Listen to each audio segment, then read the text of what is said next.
Welcome to the deep dive. Today we're taking a really fascinating look into drone technology. Yeah. Specifically, we're zeroing in on DJI's mapping drones. We've got a great presentation comparing the different models, and our mission really is to unpack what they can do, where they fit best. We want to cut through all the tech specs and show you what makes each one special and, why that actually matters for your projects. Absolutely. And these drones, they're not just gadgets. They're becoming, essential tools across so many industries. You see them everywhere now. Engineering, GIS mapping, agriculture, even construction. They're really changing things. And to understand them, we kind of need to touch on three core technologies. RTK for accuracy, multispectral for seeing differently, and LiDAR for detailed 3D mapping. These are key. Okay, right. Let's unpack this then. Yeah. Maybe start with the foundational one, the DJI Phantom 4 RTK. Yeah. Yeah, that one's pretty well known. It comes with a solid 20 megapixel camera, right? Yeah. But the RTK GNSS is the big thing. Exactly. RTK means real-time kinematic, and GNSS is your global navigation satellite system. Put them together, and it's like a super precise GPS for the drone. It talks to ground stations to correct its position in real time. This gives you centimeter-level accuracy. Think about that. Centimeters for really precise data. Wow, okay, centimeter level. So like for construction or surveying where being slightly off costs a lot. Precisely. It avoids those costly errors or having to redo work. It ensures your measurements are absolutely spot on. And flight time is usually around 30 minutes, which is decent for getting a specific area mapped accurately. So if you need that rock solid accuracy, this sounds like the go-to for, say, basic surveying or GIS work. You get precision without maybe too much complexity. That's a good way to put it. It's a solid performer for those core high precision tasks. And price-wise, you're looking at roughly RM 25,000 to RM 28,000. That's Malaysian ringgit, of course. Puts it in the mid-range, professionally speaking. Yep. Okay.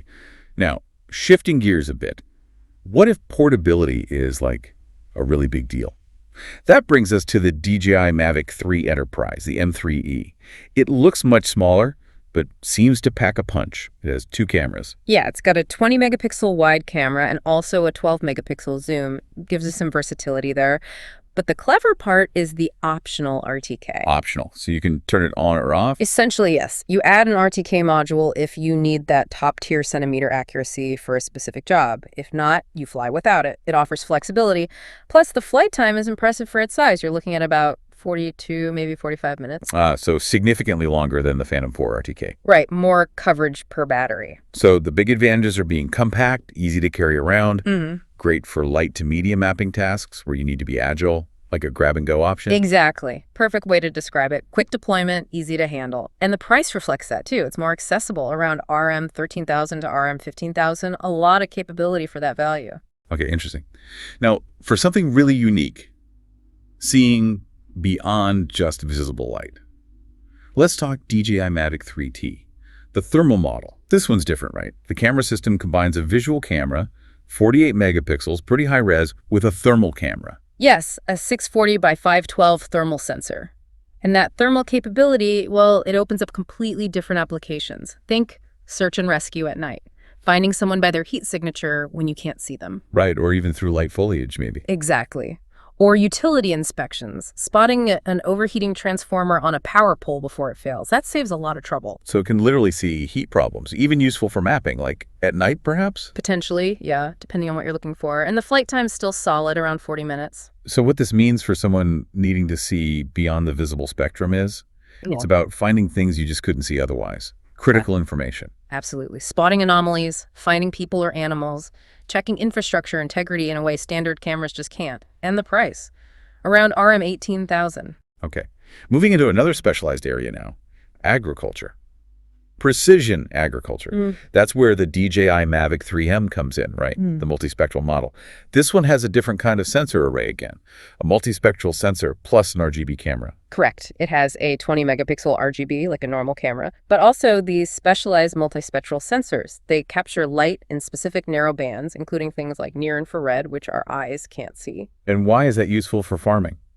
Well, plants reflect different light wavelengths based on their health. Healthy vegetation, stressed vegetation, they look different in these specific bands, especially near infrared. So this lets farmers see things like water stress, nutrient deficiencies, or even pest infestations before they become visible problems to the naked eye. Ah, like an early warning system for crops. Exactly. It's key for calculating things like NDVI, that's the Normalized Difference Vegetation Index, a measure of plant health, really helps analyze vegetation across a whole field. Flight time here is good too, about 43 minutes. What's fascinating here is, how does multispectral imaging actually change farming? It sounds like more than just a small improvement. Oh, it's potentially revolutionary for efficiency. Instead of treating a whole field the same, farmers can use this data to precisely target where they need to irrigate or fertilize or apply pesticides. So less waste, better resource use. Exactly. More efficient farming, better yields.